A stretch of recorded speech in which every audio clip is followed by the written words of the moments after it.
Hi everyone and happy Monday. It is Johanna Basford Planner Day. Now we're coming up very close to Halloween really. I think it's, if we turn this over we can see it's next week. We've got a skull. Cool.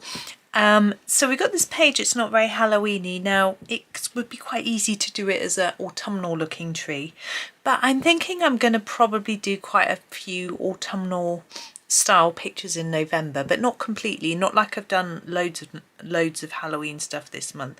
I'll sort of mix it up with other things. However, there is a way that we can make this tree look a little bit more Halloweeny. Now I have got to turn the page under because I've got some stickers on a page further through, so I've turned it so there's nothing underneath it apart from this book, which I've just put under to lean on, so it looks a little bit odd. This is a Colouring Heaven magazine. It's always quite good for leaning on. Now I've had a few ideas about how to do the tree, and I'm going to be using my Staedtler pencils. It's got a lot of fine details here to do. I'm not going to be worrying too much about the details. We're going to keep it quite simple, but it's nice to have a pencil that I can sharpen just to get into those bits if I wish. Now we're going to have a Halloween colour scheme. If you're good at drawing, you could draw some bats, either in the tree, hanging off the bottom of the tree, in the sky flying. You could put some pumpkins here, a witch's hat, draw a witch. I don't know. That's not for me, I can't draw, so I'm just going to use a selection of Halloween colours to make it look a bit Halloweeny. So I'm going to start with my tree trunk, which I'm going to do in pumpkinish colours. So I'm going to make it slightly orangey. So that's where we're going to start. Now I'm looking at my colours. I'm going to start with the 72. I've got my list actually, I can tell you what it's called. This is, I think it's called, ooh, hang on there. It's Dark Sand. I'm wrong, what I thought it was. And I'm going to use this on the edges. The darkest parts are going to be this. So as I said, 72. I'm going to stay quite far out because I'm going to be doing all of the trunk type areas with this now, lightly. Okay, so it's fairly vibrant still, but I'm not pressing it too hard because I'm going to go over all of it with orange so it looks a little bit more pumpkin-like eventually. But at the moment we're just doing this colour. Now I'm not going to take this colour across all of the tree trunk, so I'm going to do the edge like that and then just fade it in. Same here, look, I'm going to sort of ignore Johanna's pretty patterns, and I think I will do that bit. Not really sure. Those bumps I'm going to do differently. Sorry, I just hit my elbow on my remote control. Oops. So yeah, we're going to do this as a sort of edge and then bring in some other colours after. Pretty much orange. Now this is, one's a bit fiddly, isn't it? We've got all these leaves overlapping. But just do the best you can. It's quite small in this version because I think this is from Secret Garden. I'm pretty sure. And it's a little bit bigger in the original book. But it's not too small, really. Some of them, you may have seen my, I'm trying to think, would it have come out? Yeah. Day before yesterday probably, you would have may have seen my flip through of the new planner, which you may have already looked at and had yourself. I was a bit late off the mark getting it because I couldn't find it in the UK. I ended up having to order it from USA, but excuse me, I noticed there were a lot of really small detailed pictures next year, so I'm going to have to come up with some ways to make them a little bit easier, I think. Because as much as it can be really good fun doing a teeny picture with lots of details and getting in really close and that sort of thing, I can't really do that on camera very well because I can't get my head close enough to see.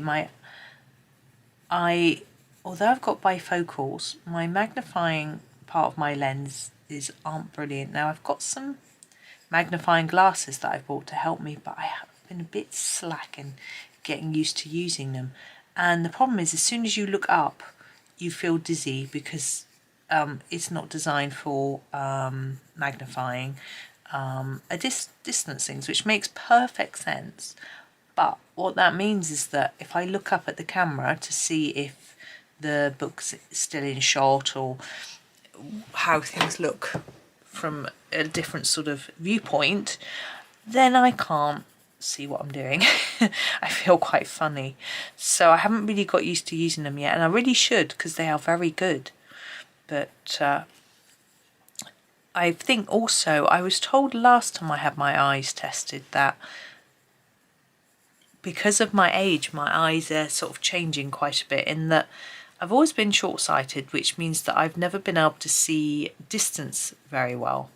So I've always had specs for distance work, and I used to sometimes take them off for close work when I was a young child, and then I just couldn't be bothered. I got lazy, and actually I found I could cope quite well with them on, and my eyes adjusted so that I could just use them for everything really.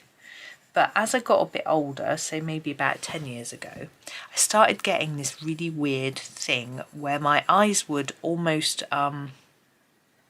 pulsate, or sort of, it was very weird.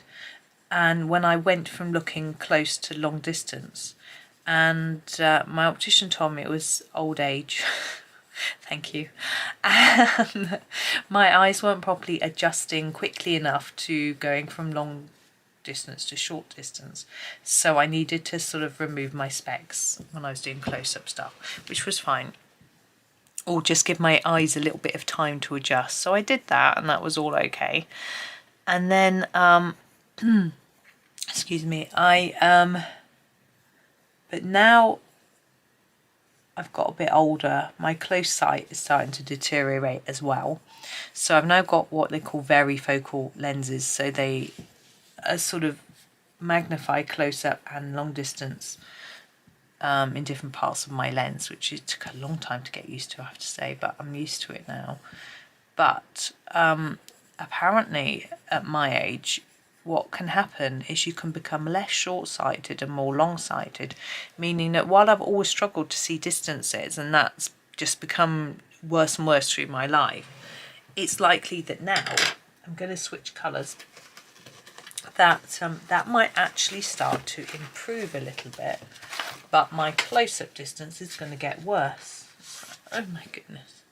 So this is number 4, which is the orange that I'm going to use next. I'm going to give it a sharpen. I also have a light orange in my set, so I'm going to use that as well. So I'm going to go over the top of what I've done. That's not sharp enough. And then but still leave a little light gap in the middle. Now the idea of leaving the lighter area, which I'm going to use a light orange or a yellow with at the end, is that you give a little bit more shape to the objects in the picture. So by making it slightly darker on the edge, it looks a bit like shadow. I'm still not really sure what I'm doing with that bit, but there we go. And it can help you to give the illusion that rather than just being a flat tree, it's a bit rounded on the branches and the trunk. That's the word I'm looking for, the trunk. My husband gets very worried when he can't remember words. Now, I don't know whether it's something that happens to men naturally, or he worries that it's like dementia or something. I'm sure it's not.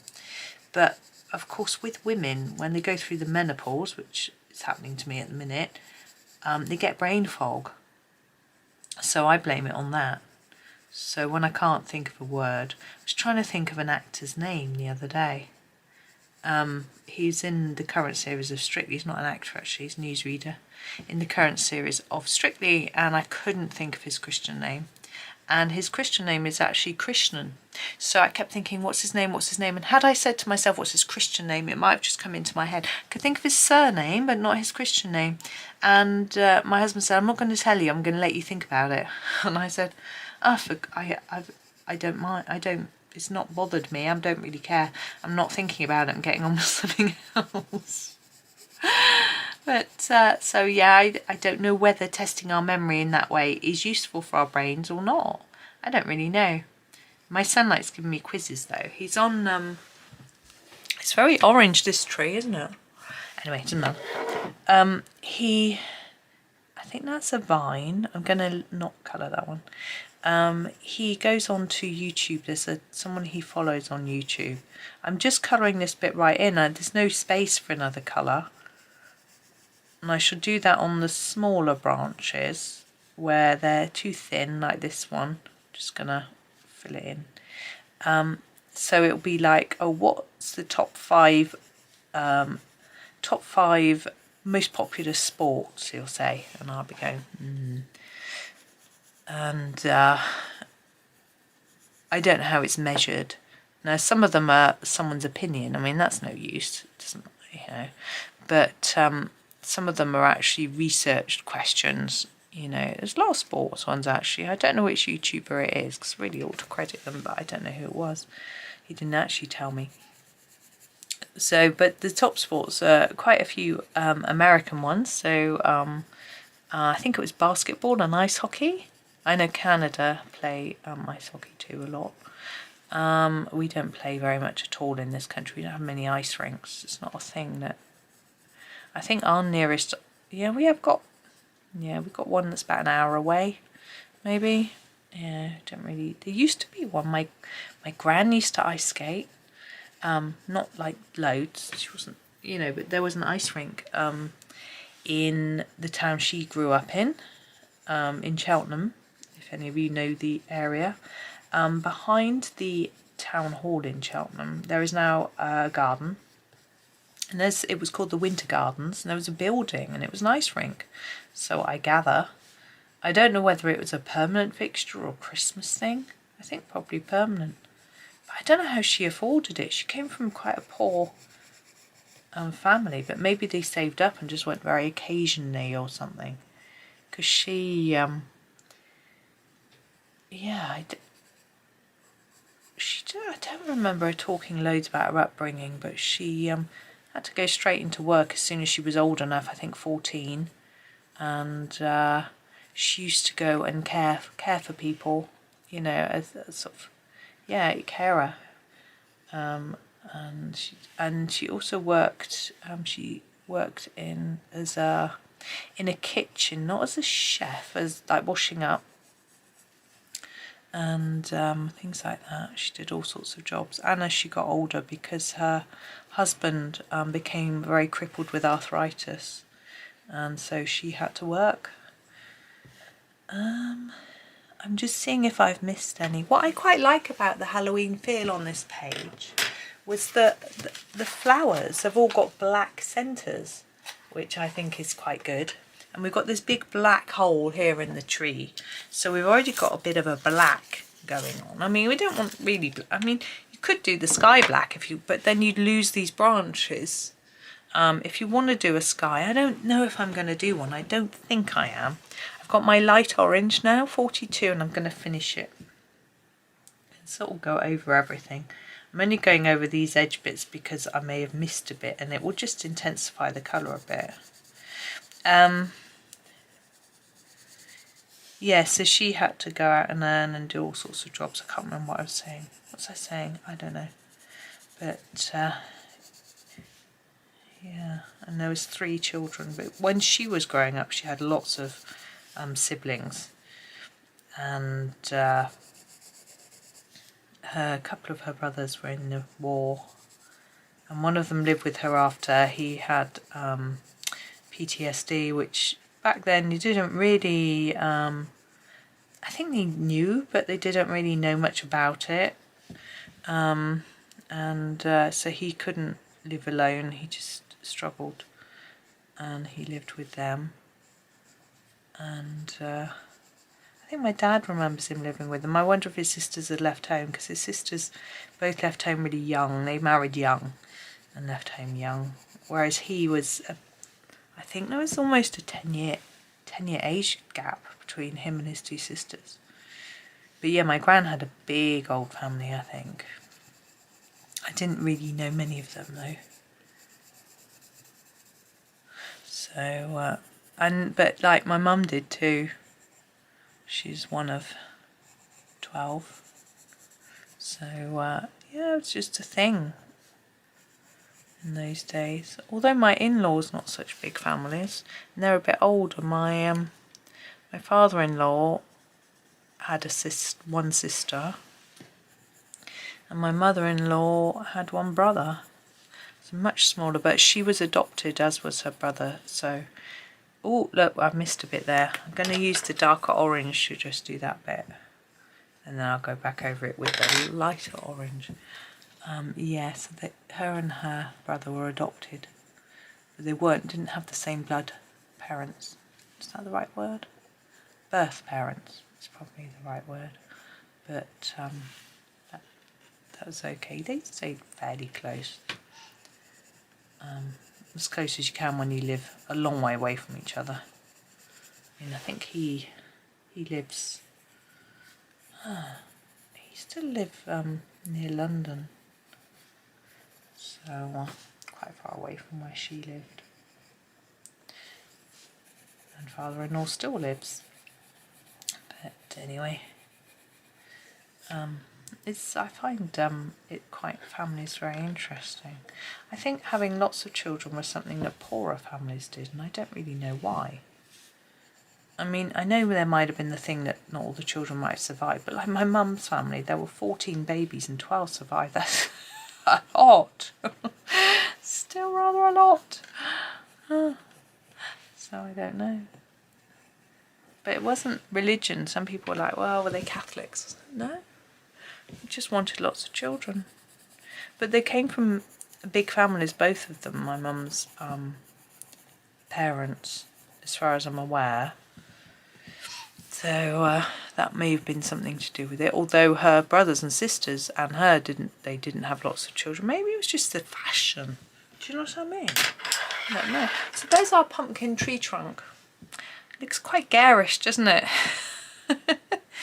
Now, where to go from here? We've got birds and flowers and leaves.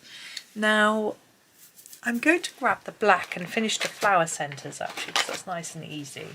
I haven't got a black, I've lost it. I've used my Ergosoft black, it's number 9. Some of these flower centres aren't completely black. I'm just going to make them completely black. That wasn't very neat, was it? There we go.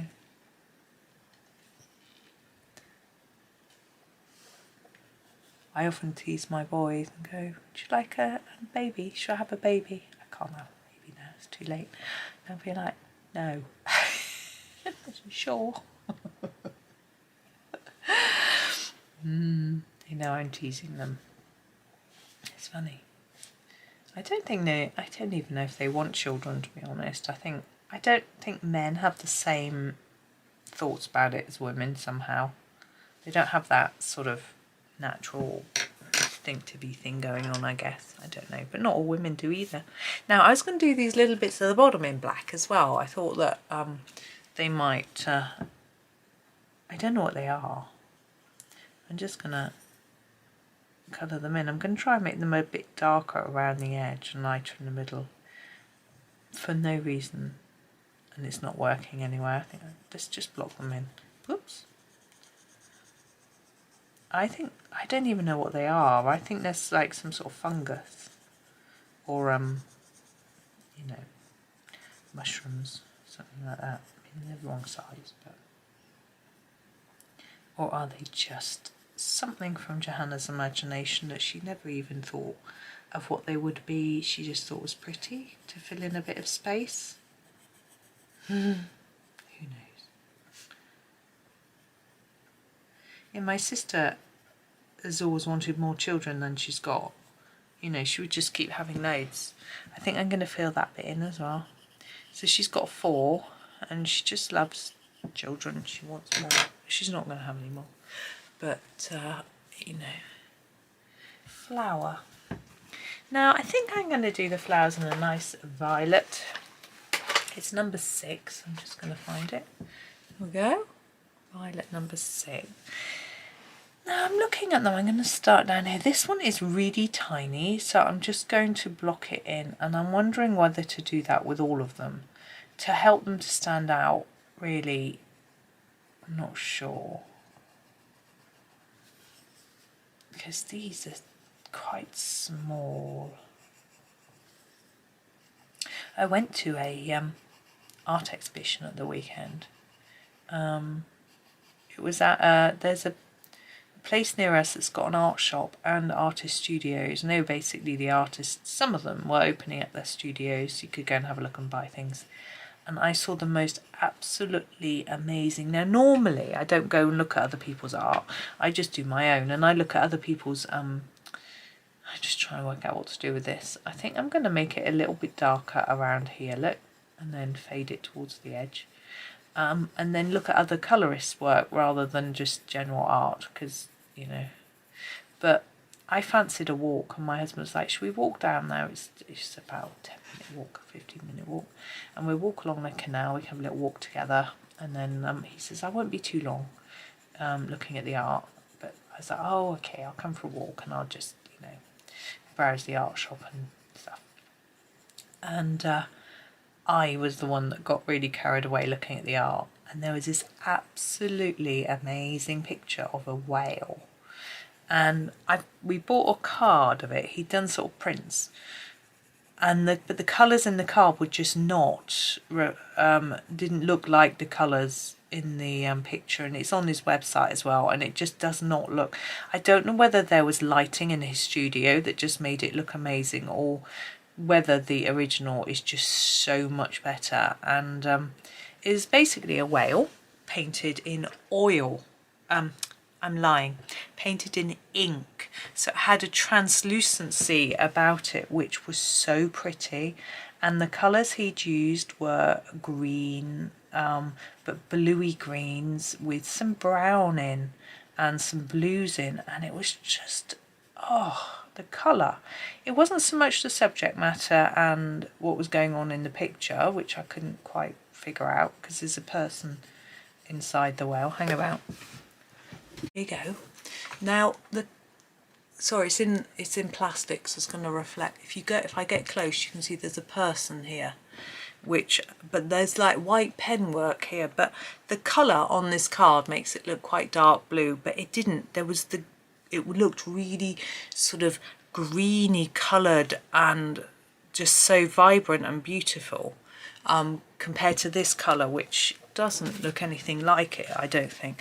Hang on, let me turn it around, so if you are interested, this is the person's website, Stu McClellan. And yeah, so the original painting was quite big. I don't know what size it was, to be honest, but big. And it was £595.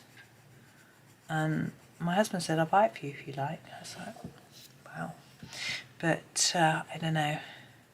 I think I want to go and see it again and make sure I was right about the colour. And I just don't know how it would look in different lighting. But it just looked, I don't know, it just looked amazing.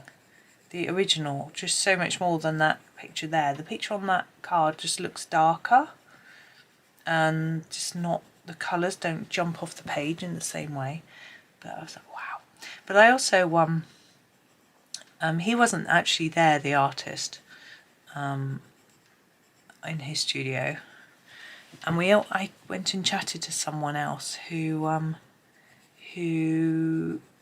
does, her style reminded me a little bit of Melpomene Chatzipanagiotu or Kirby Roseanne, in that she did creatures like, say, an owl, but within the creature she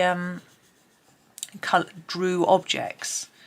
But she said it wasn't, she drew objects that like might have been part of their life story within their body, so things like bones and twigs and leaves and things like that was sort of relevant to the creature.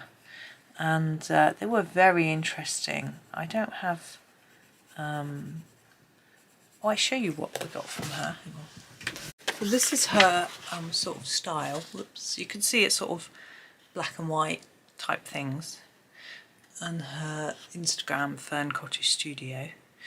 But she also does these. This is a little tiny tile with a fern. We love ferns, and it's just a sort of thin tile, and she'll frame some of them in like a box frame, and also put them into lots of them into a box. They're really nice. But she does like birds and owls and things as well. So that was hers. I was talking to her for ages, and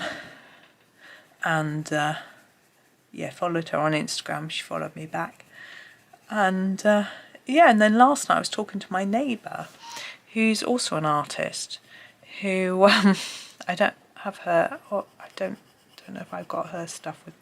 She does huge oil paintings and like skies and things. She said she used to be a school teacher teaching like GCSE art, but she found it really difficult because she was desperately trying to help the children get the grades that they needed, and a lot of them just didn't care, and she found it really difficult. So she sells her work in London, and but she's trying to get she's going to be teaching locally soon next year, and she was asking me where she could advertise, so I gave her a few ideas. Here's her captivating cloudscapes. Her art is, I find it interesting, she lets the paint run at the bottom of like the clouds. Sorry, it's really shiny. So that's her her Instagram, Charlotte Aiken Art, and she's got a lot of her pictures, but she sells her pictures in galleries in London, but she wants to teach as well. She enjoys teaching. She does do some one-on-one teaching in her studio, but she's wants to do some group classes. Problem is it's oil. I really cannot bear oil, the smell of the yeah, what's the word, the thinner, ugh, for oil paints. It's so nasty. I just can't do it. So I couldn't do oil painting, but it did inspire me. Interestingly, I did try and do something with the whale colours, and it was quite interesting. I haven't got it here. I'm not going to stop and get anything else, but at risk of forgetting to put the camera back on, and then I won't have the recording, which would be a bit embarrassing. But yeah, I did have a play with those colours. I couldn't get that sort of translucent effect very well, but you know. So it was inspiring, which is interesting, because my husband says he goes to artist studios and stuff and finds it inspiring, but I've never have before. I've always just wanted to get on with my own and not really look at other people's. So interesting. Oh, my poor boy is complaining. He's waiting in between lessons and he's so bored. He's at uni today. Well, they both are today. On a Monday they both go in, and gives me a chance to do some videos. Now it isn't Monday the 23rd when I'm recording this. That'd be awfully clever. No, it's the week before. Try and get more than a week ahead if I can, but I just haven't been able to. Even like I used to manage to do 2 videos a day and get 2 weeks ahead, but I can't. I just haven't got the time at the moment. So that's why I'm only doing one video a day, and I'm hoping I might go and visit my parents this week as well, so that'll disrupt my recording. But I just want to be able to do a few other things, really. Right, I'm just looking. Oh, we have this flower here that I've missed out. I did say I was going to fade it towards the edge, and I only did it in that one, and it still doesn't really show up. So basically I'm really just blocking them in. I've got a different idea for the leaves though. I mean, I sound like it's something really exciting. It's nothing. That needs to have a black middle really. It's nothing too amazing. It won't be hard. Right, let's look at leaves. Now I wanted them to be bluey green. We have the hooker's green, but that's really very blue. So I think I'm going to use the sea green, which is number 38, which is still slightly bluey, but it is still greenish. I do want a green, not a blue. I think green for Halloween. I don't know why. It just, for me, that's a Halloweeny colour. And now we've got this, all the leaves to do. And just going to do this stem bit. And then I'm going to show you what I'm going to do with the leaves. Whoop.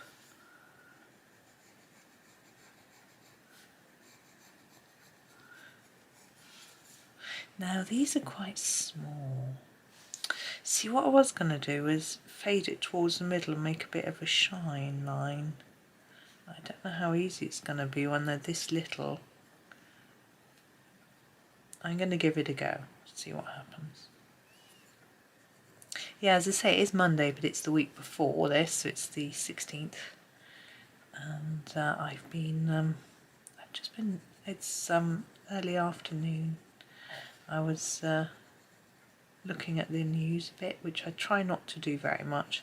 I am thinking of boycotting news, but it's difficult because there are sometimes things that interest me. For example, local news can be quite interesting. New shops opening in the local area and that sort of thing. But national news can be quite... Ugh. See, if I leave a complete white line, it probably looks a bit shiny. I don't know how well you can see.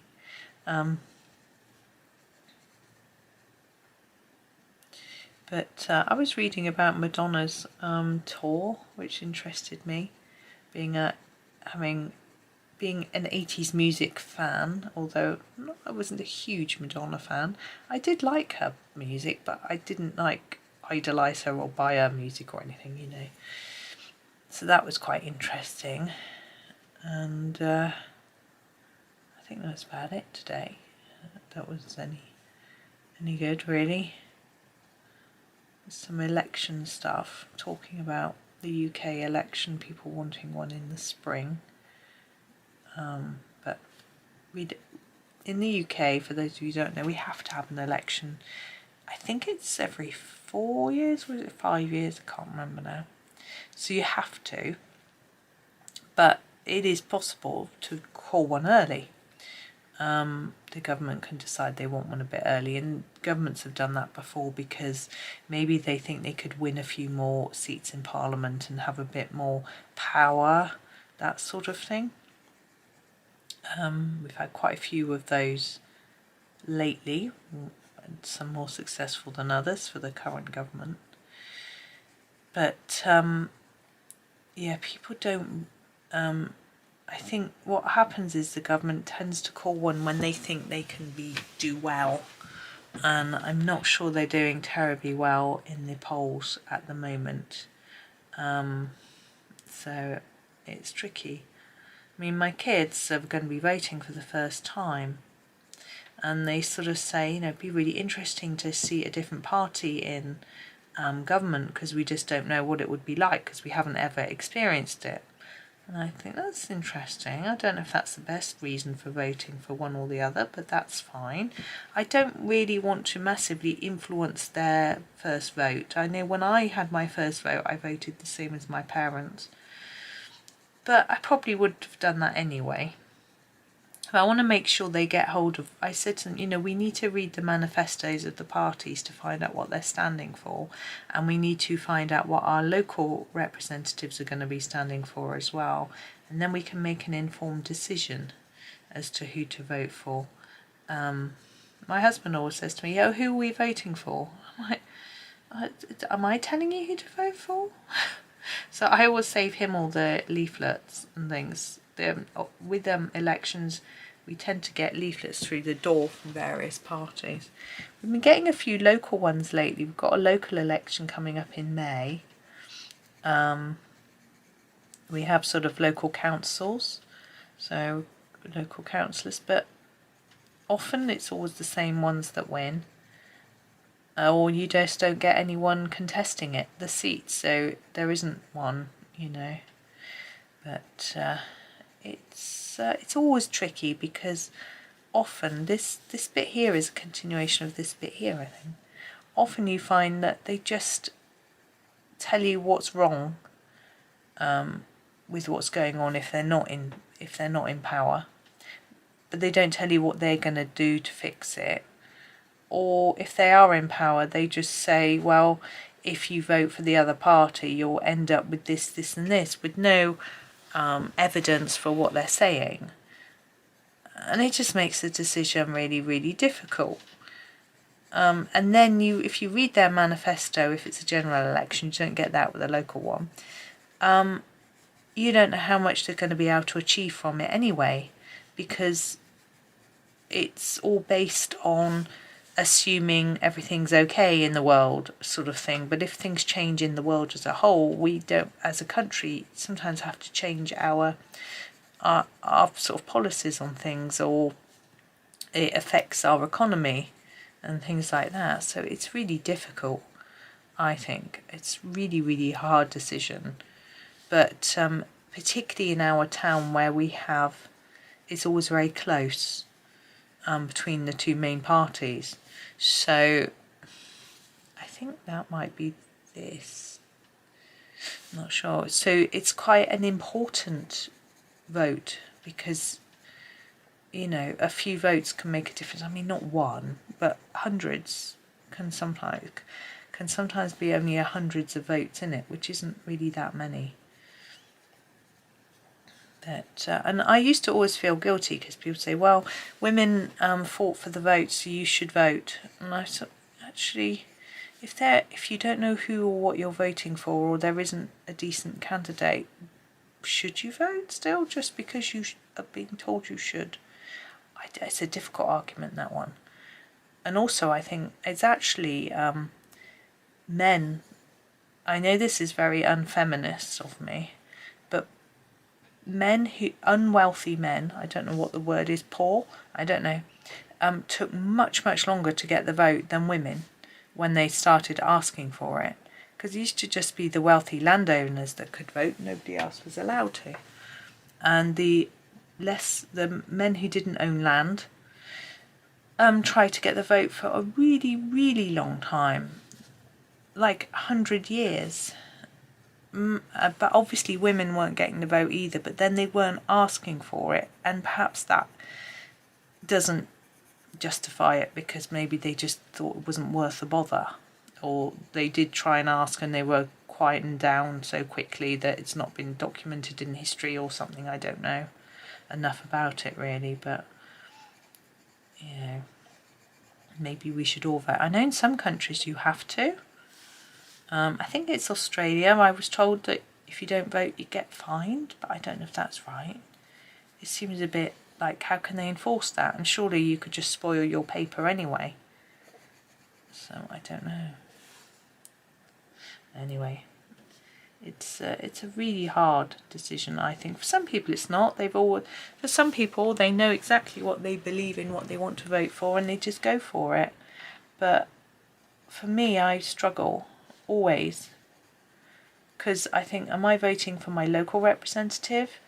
Am I voting for the party in London? You know, it's all the same vote. Because here, what we do is we vote for our one local member of parliament, who then goes and represents us in London. But that vote not only counts towards them getting in, but if they get in, then that counts towards the number of seats the party gets in the parliament, and if they get a majority, then that party is the one that's sort of ruling. I don't know. And it's a lot of people want to change the way our voting works to proportional representation, which quite a few countries have. I know Australia has it. I don't think America does. I know a lot of the Europe has it, because when we used to vote for the EU Parliament, when we were in the EU, we used it. I think Ireland has it as well, and they're obviously in the EU, and Southern Ireland. So a lot of people think that's a lot fairer. And I think there are really complicated ways of doing it, which make it really hard for voters to quite understand it. But there are also simpler ways that it could be done. And we did have a referendum on it in the 90s, I think, and it was very much voted against. But apparently, I can't remember, it was a long time ago. Apparently the type of proportional representation they were going to use, they were proposing, was really difficult to understand, so people didn't want it because they didn't think it would be, they thought it would be too hard to vote or to know what you were voting for, too complicated. And I know sometimes the Australian one is seen as a little bit complicated by some people, but I don't really know much about it. And also it might vary between states. I'm sorry if my phone ringing made you jump, but yeah, my mum gave me a call, so I had a long natter, which was nice, or chatter. So yeah, that was good. But I am back to doing leaves. I'm contemplating whether to just stop here and not really show you more, because it's all the same thing over and over. But and just do a sort of speedy bit or something, but I'm not sure. I think I'm gonna run out of things to talk about if I just do every leaf. So I'm wondering whether to just pause it and finish them off. I'm just gonna do them all the same, and then sort of just come back and show you the birds at the end. Yeah, I think I might do that, because I think otherwise I'm just gonna be talking nonsense, or not talking at all maybe even. So I think it's better if I just go off and do them, and I'll come back. And so if you're colouring them along, you can just either stop and have a look when I come back on, or just pause the video and just do a bit or whatever, you know. Hopefully that's okay. But yeah, I'll be back when I've done all the leaves. Right, I have now completed all of the leaves, and I hope you can see that I haven't done anything different or fancy than I'd already been doing. I have just noticed this tiny bit here of branch which isn't filled in. I think it's actually just a little bit of that leaf, isn't it? So I'm just going to do that, and then we're going to have a look at the birds. Now, this bird has got a black beak and black legs. These have got black legs, but these haven't. And I'm just thinking I might just fill the beaks and legs in with black, just to start with. Now, black is number 9. As I've said to you many times, I've lost my number 9, so I'm using my Ergosoft 9 instead. It's the same thing. And I'm just going to really fill them in quite dark. And this is supposed to have a Halloween feel, so we can go quite dark. And it is only the beak and the legs. And I'm also sort of thinking about what colour to do the birds. You would think that while I was colouring the leaves I might have had a think, but I didn't. I was listening to a podcast about vitamins. So no, I didn't. I am thinking a splash of red could be quite nice. I know birds aren't normally red, but I'm thinking it might just tie that orange in with the purple. So I'm going to give it a go. You might think, ugh, you might not want to do it. So have a look and see what you think. I'm just trying to pick the best red. I think I'm going to use number 2 because it's a slightly more orangey red, which I think will work better compared to the 29, which is the sort of carmine red, which I think is a tad pinky. So this is number 2. It is, you can see that it's quite orangey, I hope. And how should we go about this? Well, I don't want to do the whole bird, just block it in. So I'm just going to have a little think. I'm thinking maybe the body would be quite light. So I'm just putting a light layer.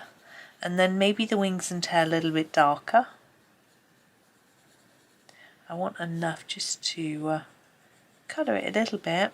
It's a bit darker here and here. Maybe leaving it a little bit lighter in the middle of the wing, like that. And then the same with the tail. Although Johanna's drawn some lines on the edge indicating the shadow on the inside, I'm actually going to do my own thing like that. And then just make sure that that body is coloured. There we go. I don't think he looks too strange, too red. He looks fairly orangey. I like it. I think it's working. But you know, it's obviously up to you. I'm going to do the same with this one, so a bit of darker colour at each end and then a little less in the middle. I'm not necessarily going to leave a white bit to make it shiny, but just make it a little bit lighter.